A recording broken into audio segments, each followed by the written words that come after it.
반갑습니다. 12월 8일 월요일 큐티 스케치 시간입니다. 오늘 본문은 여호수아 15장 13절부터 19절까지의 말씀입니다. 오늘 본문은 이렇게 시작합니다. 여호와께서 여호수아에게 명령하신 대로 여호수아가 기럇 아르바와 헤브론을 유다 자손 중에서 분깃으로 여분네의 아들 갈렙에게 주었으니 아르바는 아낙의 아버지였더라. 갈렙이 거기서 아낙의 소생 그 세 아들 곧 세세와 아히만과 달메를 쫓아내었고, 오늘 본문은 이제 갈렙이 실제로 45년 전에 그가 믿음으로 고백했던 이 땅을 내게 주신다면, 하나님이 함께 하신다면 이 땅을 내가 차지할 수 있다라고 말했던 헤브론, 그 땅을 실제로 차지하는, 믿음으로 승리하는 그런 본문을 소개합니다. 사실 간단하게 소개는 했습니다.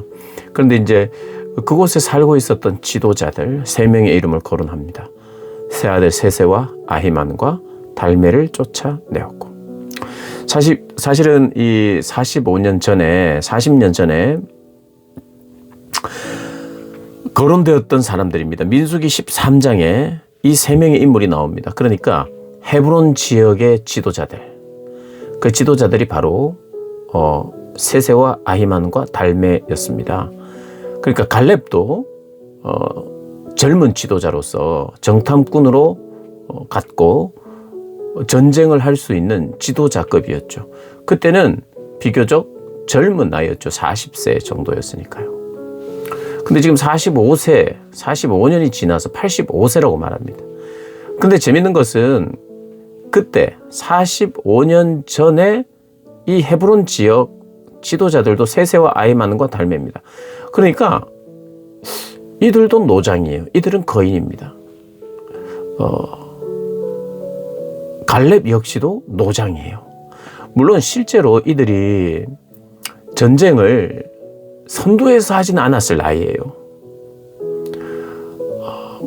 비록 갈렙이 아직까지 내가 전쟁을 할 수 있고 건장하다, 그래서 실제로 전쟁을 했을 수 있으나, 그러나 노장들이에요. 노장들.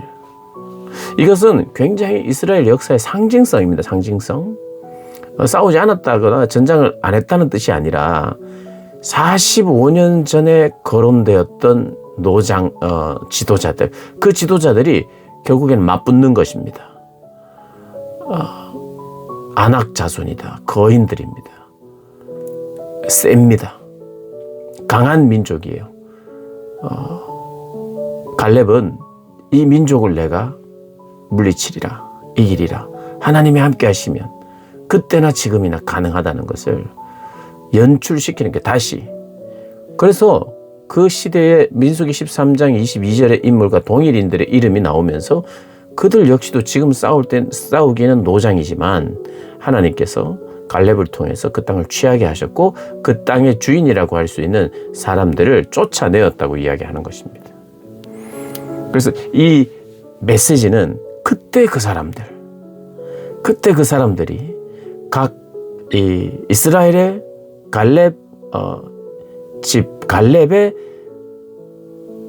이 지도력 아래에 있었던 사람들과 이 3명의 지도력 아래에 있었던 사람들이 전쟁을 했고 하나님의 이름을 믿고 의지하여 나간 자들이 이겼다는 것을 이제 역사적으로 증명하고 있는 본문이에요. 그래서 이게 좀 의미 있는 본문입니다.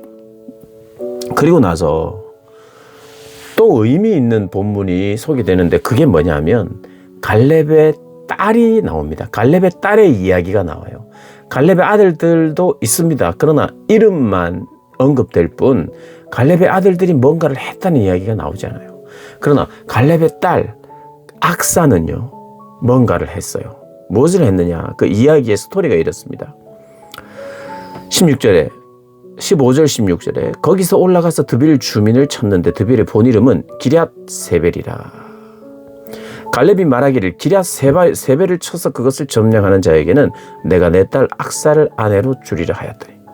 그러니까 갈렙이 실제로 전쟁에 참여하여 이 3명의 아들, 아낙 자손의 그 아들을 실제로 물리쳤고 쫓아내었고, 그 다음 전쟁에서 거기서 올라가서 드빌 주민을 쳤는데, 그때는 드빌의 본 이름은 기랴세벨인데, 이 기랴세벨을 치는 사람을 내가 내 딸과 결혼을 시키겠다는 거예요. 근데 사실은 이 결혼하게 되었던 용사가 누구냐 하면 온니엘이에요. 그 온니엘은 갈렙의 아우 그나스의 아들이다. 이게 뭐냐면 결국 사촌이에요, 사촌. 갈렙의 남동생의 아들이고 갈렙의 딸이고, 그러니까 이게 사촌입니다, 사촌. 사촌지간에 결혼을 했는데, 이 시대는 뭐 그게 가능했고요. 그리고 갈렙이라고 하는 지도자, 어떻게 보면 영웅, 그 영웅의 아들이 영웅의 딸을 주겠다는 것은 명예였습니다. 그 딸을 얻었어요. 근데 오늘 본문에 보면 이 딸이 시집을 가게 됐는데, 어떻게 보면 용맹스러운 사람과 시집을 가게 되는, 결혼하는 자체가 복이에요. 복인데, 악사가 출가할 때 18절에 보면 출가할 때 그에게 청했대요. 자기 아버지에게 밭을 구하자 하고 나귀에서 내렸어요. 갈렙이 묻되 네가 무엇을 원하느냐. 지금 밭을 구하자 하고 나귀에서 내림에 갈렙이 그에게 묻되 네가 무엇을 구하느냐 하니 이르되 복을 주소서, 이렇게 이야기합니다. 아버지께서 나를 내겝 땅으로 보내시니 샘물도 내게 주소서. 갈렙이 윗샘과 아랫샘을 그에게 주었더라. 유산을 어떤 결혼 지참금을 나에게 달라는 이 의미이기도 해요. 그런데 여기서 보면 만약에 이 악사가 출가할 때 그냥 갔다면 이거 안 줘도 되고 주지 않았을 거예요. 본문은 그걸 이야기하는 거예요. 아버지는 줄 생각이 없었습니다, 아직까지. 듣기 전에는. 그런데 딸이 이야기를 해요. 취하고 있어요, 믿음으로. 그러니까 우리가 보면 악사가 결혼해서 온니엘의 부인이 되고, 온니엘은요 갈렙을 이어서 여호수아를 이어서 여호수아 후의 지도자가 갈렙, 이건 아니에요. 근데 여호수아의 이후 지도자가 갈렙의 사위가 됩니다. 온니엘이 제 첫 번째 사사가 돼요, 이스라엘. 그러니까 이스라엘이 하나님 앞에서 불순종하고 하나님 앞에서 기뻐하시지 않는 일을 행하자 그들에게 징계를 내리십니다.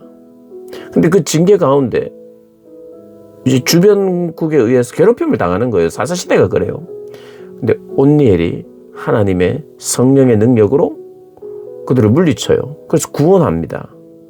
근데 그 첫 번째 사사가 바로 온니엘이죠. 이것은 명예예요. 이것은 또 영광입니다. 가문의 영광이고, 이제 지도자가 갈렙의 라인에, 그것도 갈렙의 딸의 남편으로부터 이제 지도자들이 세워지는 것이에요. 그런데 이 딸의 믿음을 강조하는 거예요. 갈렙과 딸의 믿음이 오버랩돼요. 갈렙과 딸의 믿음이 비슷해요. 뭐냐 하면 내게 주소서입니다. 내게 주소서. 하나님 앞에 내게 주소서. 이 산지를 내게 주소서. 그 땅을 취하는 거예요. 어렵고 힘든 땅이지만 그러나 좋은 땅이에요. 필요한 땅이에요. 의미 있는 땅이에요. 그 땅을 내가 믿음으로 취하겠습니다. 주소서. 이런 주소서의 신앙이 있어요. 그럼 갈렙의 딸의 요구는 뭔가? 이건 단지 이기적인가? 물 많은 곳을 좋은 땅을 선점하겠다는 것인가? 물론 좋은 땅을 달라고 하는, 물이 없으면 안 되니까요. 그런데 지도자, 앞으로 지도자의 기반이 될 만한 지도자급의 지도자는 용맹스럽게 싸운 후에 상으로 받은 딸과 명예와 그리고 거기에 걸맞는 앞으로의 행보가 나옵니다. 그런데 갈렙의 딸 악사의 요구를 믿음으로 볼 수 있고 지혜로운 요구로 아버지는 받아들인 거예요. 갈렙은. 그래서 갈렙은 딸에게 어떤 면에서는 진취적인 믿음을 유산으로 준 거예요. 그들은 나이가 늙었으나 늙었을 때도 승리했고 그의 딸에게는 그런 진취적인 기상이 있고 주소서의 신앙이 하나님께 복을 구하고 물도 구하고 이 척박한 땅에 메마른 땅에 물 없으면 안 되니까 중요하고 필요한 것을 볼 줄 아는 눈이 있었고 그것을 요청했고 아버지에게 요청하자 아버지는 주었다.